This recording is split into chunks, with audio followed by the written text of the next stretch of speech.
우리 육의 생명은 육의 어머니를 통해서 다 허락받았습니다.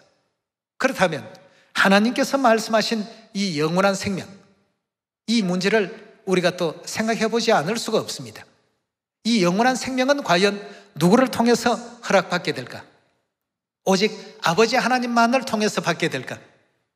아닙니다. 이 땅에 있는 모든 것은 하늘의 것의 모형과 그림자를 갖고 있습니다.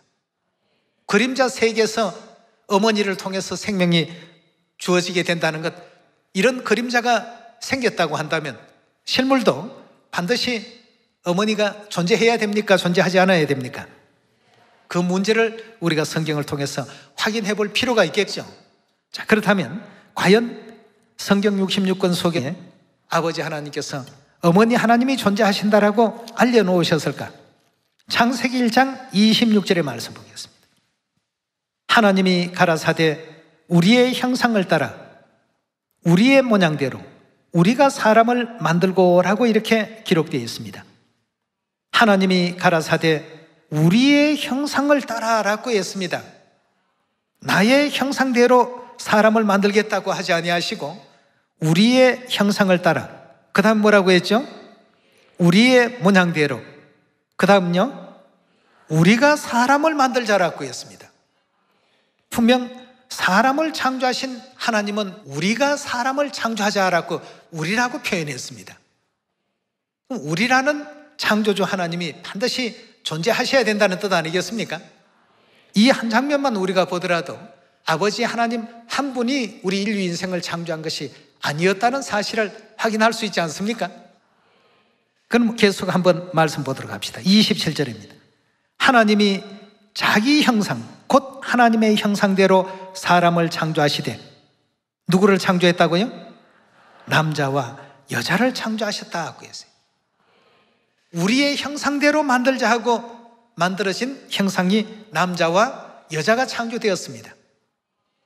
그렇다면 여기서 우리가 만들자라고 하는 이 우리라는 하나님은 어떤 하나님, 어떤 하나님이 존재한다는 것 쉽게 우리가 알 수 있지 않습니까? 하나님 형상 그대로 만들고 보니까 남자가 나왔고 여자가 탄생했던 것 아니겠습니까? 그 남성적인 형상을 지니신 하나님을 모든 인류는 누구라고 부르고 있죠? 아버지 하나님이라고 부르고 있습니다. 그렇다면 여성적 형상을 지니신 그 하나님을 우리 인류가 누구라고 불러야 마땅합니까? 당연히 어머니 하나님이십니다. 그래서 하나님께서 이 땅의 모든 제도를 만드실 때 하늘의 제도를 깨우쳐 주시기 위해서 뜻을 두고 전부 이 만물을 지으셨다고 했습니다. 그래서 생명은 틀림없이 누구를 통해서요? 어머니를 통해서만 주도록끔 허락되어 있었습니다. 그렇다면 영원한 우리 영의 생명, 영원한 그 생명은 누구를 통해서 우리 인류가 얻어야 되겠습니까? 반드시 어머니 하나님을 통해서 얻어야만 되는 것입니다. 우리 갈라디아서 4장을 한번 열어볼까요?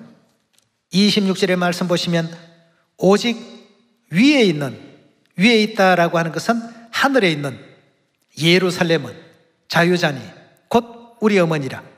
성경은 이처럼 우리에게 하늘 어머니가 분명히 존재하신다는 사실을 너무나도 분명하게 일깨워 주셨고 알려주셨습니다. 성경에 분명 우리에게도 누가 있다고요? 어머니 하나님이 계시고 어머니로 말미암아서 생명을 얻는 약속의 자녀가 된다는 사실을 우리에게 이처럼 언급하고 있습니다.